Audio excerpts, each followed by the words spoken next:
Bismillah wassalatu wassalamu ala Rasulullah Khatmun Nabiyyin wa rahmatullahi alameen. Our today's topic is the xenophobia and the Islamophobia. What are these two terms? What are the causes of the xenophobic sentiments, particularly in the West against the immigrants? And then we have to find out the way out, how to address these important subjects and the issues at the global level. اس پر ہم بات کریں گے. Academic philosophical talk ہے ہماری. تو پہلے ہم آتے ہیں زینوفوبیا پر. دیکھیں, we have to define xenophobia.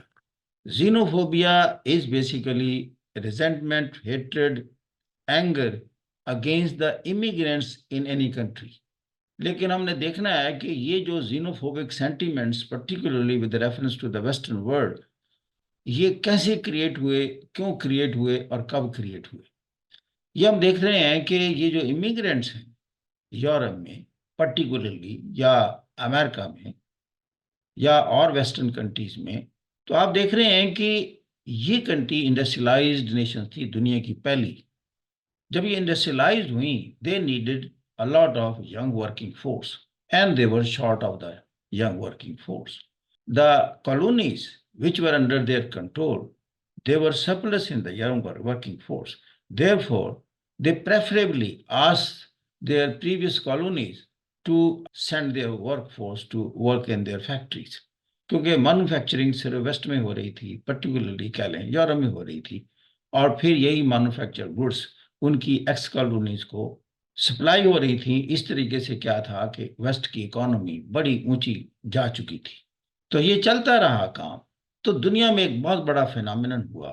یہ کب ہوا؟ یہ آلموسٹ 1990 سے سٹارٹ ہوتا ہے. The West was totally oblivion of that phenomenon.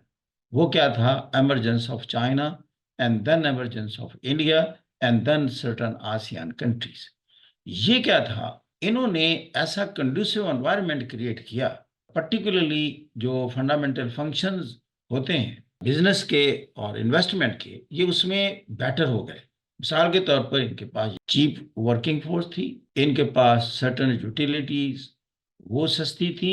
Parallel کیا ہوا ویسٹ میں کہ وہاں ینگ ورکنگ فورس کی اسکیرسٹی زیادہ ہو گئی, کیونکہ وہ جب تھوڑے رچ ہوئے تو جیسے ہم کہتے ہیں کہ رچ کلاسز کی ایک سائیکی ہوتی ہے کہ وہ اپنے فیملی سائز کو چھوٹا کرنا شروع کر دیتی ہیں. And finally they enter into the issue less culture.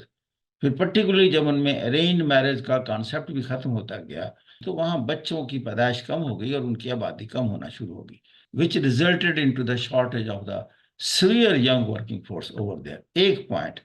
لیکن adding fuel to the fire, وہاں ایک اور کام ہوا. جو کمپنیز نے دیکھا کہ where to manufacture, develop our products at competitive rates at the international level. کیونکہ جب کسی ملک میں ینگ ورکنگ فورس کم ہوتی ہے تو ان کا جو ریٹ ہے وہ بڑھ جاتا ہے. تو ویسٹ میں امپلائیز کا ریٹ بہت بڑھ گیا, وہ کمپیٹیٹو نہیں رہا. لیکن ویزا بھی ہوا کیا, جیسے میں نے چائنا یا انڈیا کی مثال دی آسیان کی, انہوں نے کہا کہ ہمارے پاس جو ورک فورس ہے وہ کوائٹ چیپ ہے, اور کئی یوٹیلیٹی چیپ ہیں, لینڈ چیپ ہے.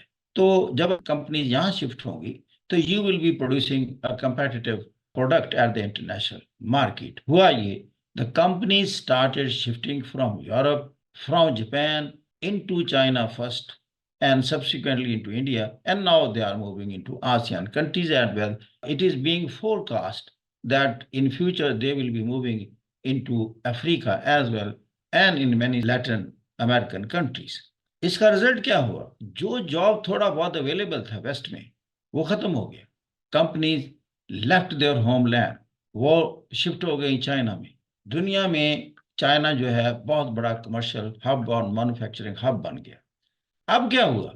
دا امیگرینٹ جو ماضی میں انہوں نے خود انوائٹ کیے تھے ایشیا سے, افریقہ سے, لیٹن امریکہ سے, وہ ان کو برے لگنے شروع ہو گئے, اس لیے کہ وہاں جاب ختم ہو گئی. یہ جو پہلا کاز ہے وہ ہم کہتے ہیں اکنامک کاز. دوسری ریزنٹمنٹ کی وجہ ہوتی ہے کلچرل ویلیوز, کہ یہ جتنے بھی امیگرینٹ ہوتے ہیں They had their own religions, their own cultural norms, values, even languages.